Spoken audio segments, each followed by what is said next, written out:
Ci siamo, ormai mancano pochi giorni all'evento estivo più importante della WWE, ovvero SummerSlam, che andrà in scena in Minnesota, e questo non è un dettaglio da poco per un match in particolare, ma procederemo con calma e valuteremo appunto il tutto. Prima di addentrarmi nelle predictions dell'evento, vi ricordo, qualora aveste piacere nel seguire i miei video, di iscrivervi al mio canale YouTube Daniele Forsinetti. Partiamo con i due potenziali main event. Al momento in cui vi parlo ancora non sono state ufficializzate le card delle due serate, quindi la suddivisione dei match. Però partiamo da Roman Reigns contro Seth Rollins, un match incredibile, un match che ha una storia dietro lunghissima ed è anche un incontro che abbiamo già visto più volte. Spesso si è risolto in favore di Seth Rollins, soprattutto nei primi anni post-Shield, quando Seth Rollins era il pupillo dell'Authority e quindi ovviamente era l'il della situazione che doveva portare a casa il maggior numero di successi possibili in maniera sporca, tra l'altro. Roman Reigns invece era colui che aveva questa rincorsa verso il titolo da compiere, che si è complicato ulteriormente a WrestleMania di qualche anno fa, quando subì proprio l'incasso della valigetta da parte di Seth Rollins nel suo match contro Brock Lesnar. Adesso la storia si arricchisce di un nuovo capitolo, e questo potrebbe essere il capitolo finale. Onestamente ne dubito, perché penso che le strade dei due si possano ancora incrociare in futuro, e soprattutto spero che tornino ad incrociarsi anche con quella di Dean Ambrose o Jon Moxley, attualmente in AEW. Però, concentrandoci sul match, io penso che la strada sia a senso unico, perché la vittoria andrà a Roman Reigns senza ombra di dubbio. Roman Reigns sta avendo una grande continuità anche a livello di presenza negli show settimanali. Non si sta facendo tutte le puntate di Roma, era impensabile questo, però una puntata sì, una puntata no, sta comparendo molto spesso. L'abbiamo visto poi nel periodo comunque in cui è venuto in Italia, Clash in Italy, Raw è stato molto presente dopo aver conquistato il titolo a WrestleMania, e sono molto soddisfatto di questo. Credo che per lui prima o poi arriverà una nuova pausa, non so se proprio addirittura dopo SummerSlam, però la vittoria titolata di Rollins penso sia abbastanza lontana. Immagino che Roman Reigns riuscirà a mantenere il suo titolo alla vita senza troppi problemi, ma regalerà grande spettacolo con Seth Rollins, un match che emotivamente, per chi ha vissuto lo Shield, per chi ha amato lo Shield e i tre componenti, sarà veramente molto molto bello ed intenso. Potrebbe essere intenso anche il match tra CM Punk e Cody Rhodes, che attualmente sono entrambi face. Io sono curioso di vedere se finalmente avremo il turn heel di Cody Rhodes, oppure se dalla parte degli heel ci passerà CM Punk, o se addirittura la WWE deciderà di mantenere lo status quo delle cose, quindi tutto senza alcun cambiamento. Per quanto riguarda l'esito, anche qui non ho dubbi. CM Punk ha appena vinto il titolo WWE. Onestamente non penso che Cody Rhodes glielo porterà via. Ha già avuto 3 regni titolati. Il primo era d'obbligo. Il secondo magari abbiamo avuto un po' di dubbi sul fatto di ridargli la cintura.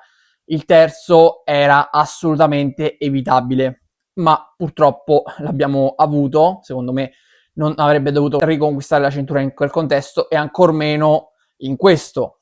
Quindi penso che CM Punk vincerà contro Cody Rhodes, si terrà stretta la cintura.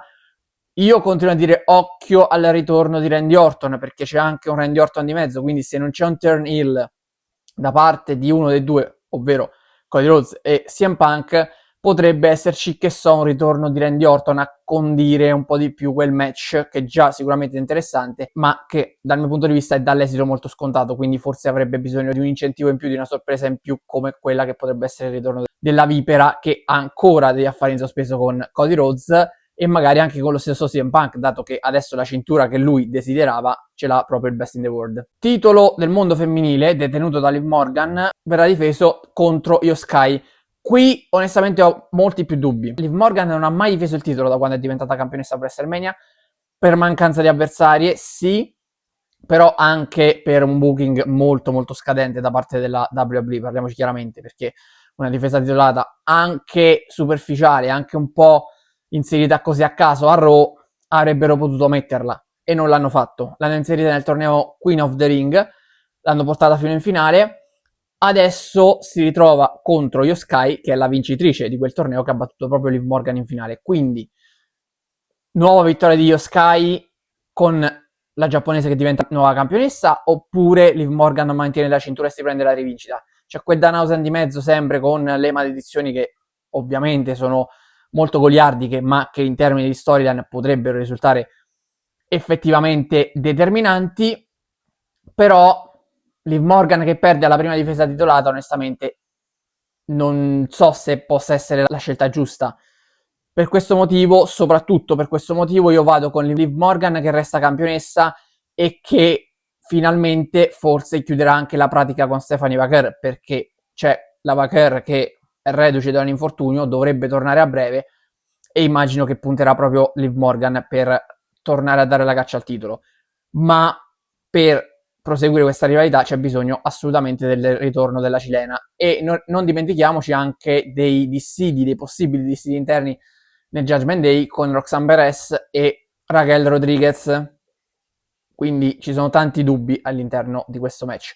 Oba Femi contro Brock Lesnar, avremo il terzo capitolo, io ho avuto la fortuna di vederli da vicino a Crash in Italy, veramente un match spettacolare nonostante fosse di breve durata, anche questo ovviamente come i due precedenti sarà di una durata non troppo elevata, magari qualche minuto in più essendo un Hell in a Cell match, quindi un match veramente definitivo per la rivalità.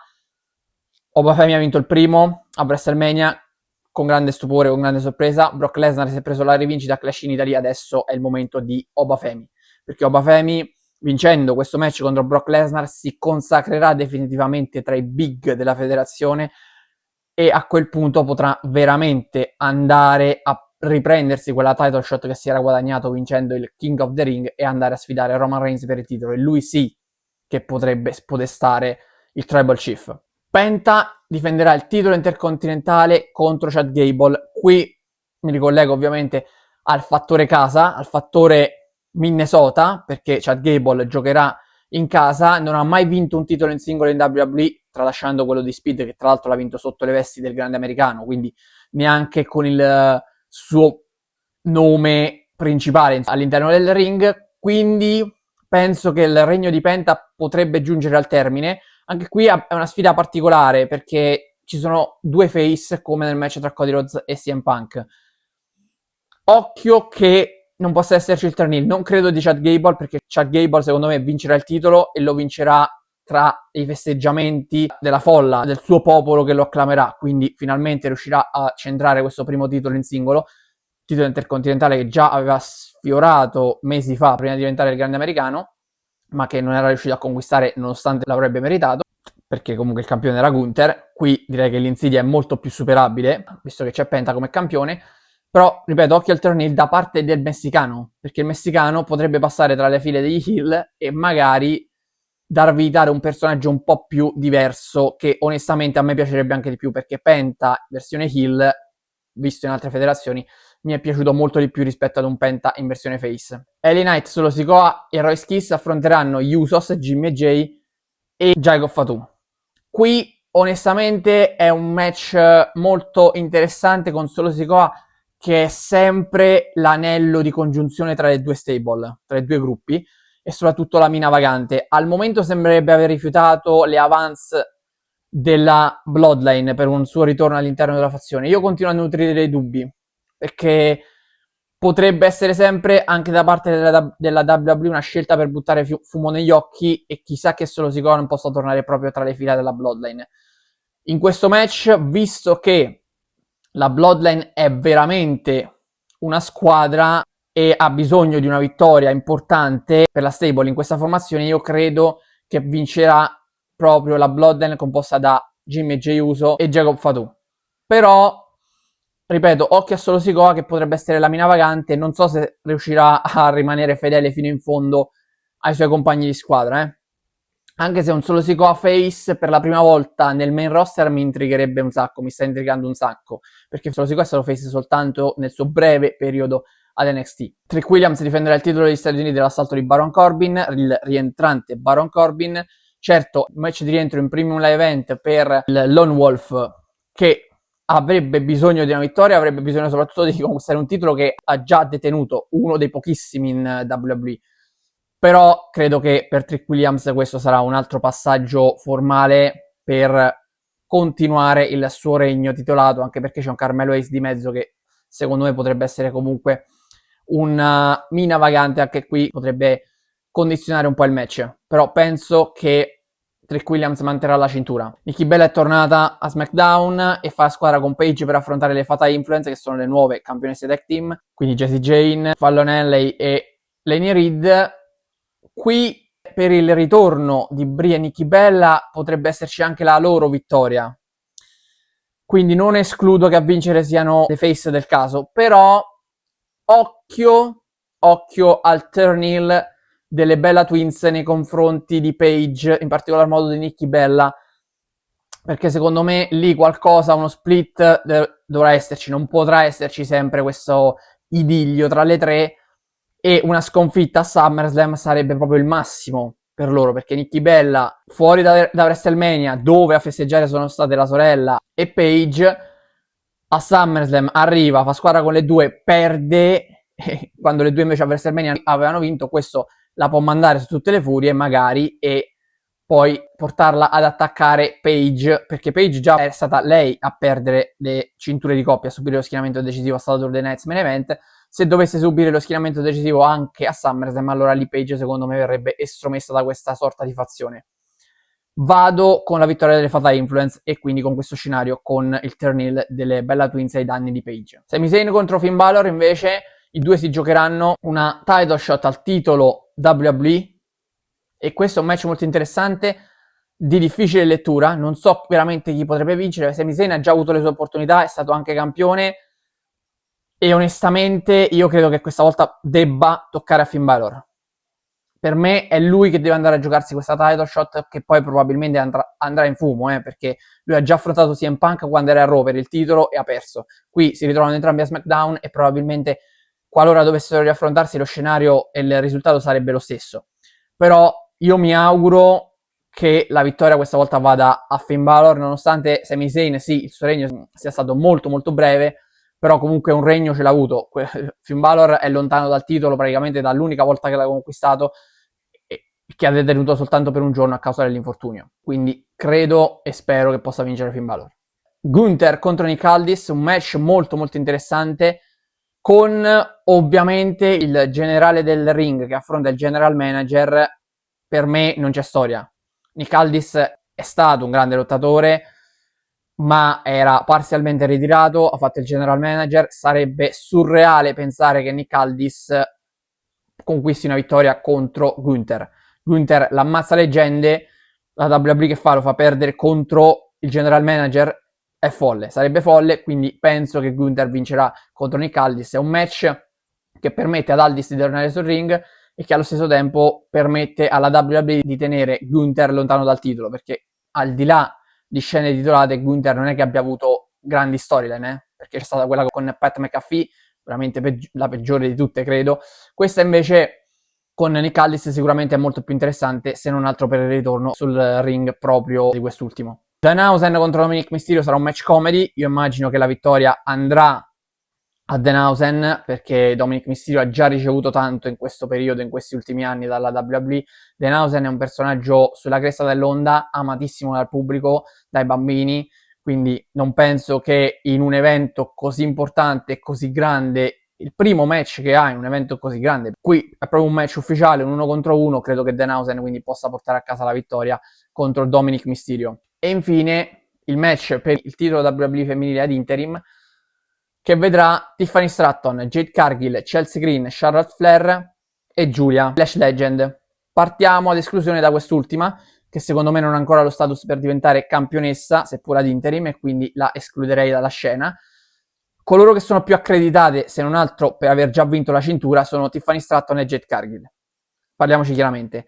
Ma avrebbe senso ridare la cintura ad una delle due? Onestamente io Jade Cargill la escluderei, perché tecnicamente la storyline e la rivalità con Rhea Ripley è conclusa. Quindi io tenderei ad escludere Jade Cargill, perché non mi interesserebbe avere un terzo capitolo. Tiffany Stratton potrebbe essere il volto giusto, ma ha già la cintura di campionessa degli Stati Uniti, onestamente non ce la vedo bicampionessa. Restano Chelsea Green e Charlotte Flair. Charlotte Flair sarebbe il nome più logico, perché comunque c'è stato questo astio con Rhea Ripley, poi le due si sono avvicinate per far squadra a Saturday Night's Main Event. Non dico che siano diventate amiche, ma quantomeno si sopportano, mettiamola così, in termini di storyline. E quindi ritrovarsi contro, poi penso che sarebbe veramente incredibile, ma poi penso che il match tra Rhea Ripley e Charlotte Flair già venda da solo, no? Già sarebbe molto interessante da solo. E poi c'è la carta Chelsea Green. Chelsea Green non ha mai vinto il titolo WWE, è stata campionessa degli Stati Uniti 2 volte, però meriterebbe un riconoscimento del genere. Peccato che non finirebbe nell'albo d'oro ufficiale, perché appunto sarebbe una campionessa di interim, però quale momento migliore per sperimentare Chelsea Green come campionessa WWE e la reazione che il WWE Universe potrebbe avere nei suoi confronti, dato che in questo momento da face è tifatissima, già un po' lo era da heel, adesso veramente è molto over e quindi io credo che la WWE potrebbe scegliere Chelsea Green come campionessa di transizione per valutarla anche e poi mandarla contro Rhea Ripley per probabilmente subire una sconfitta, a meno che la reazione del pubblico non sia così clamorosa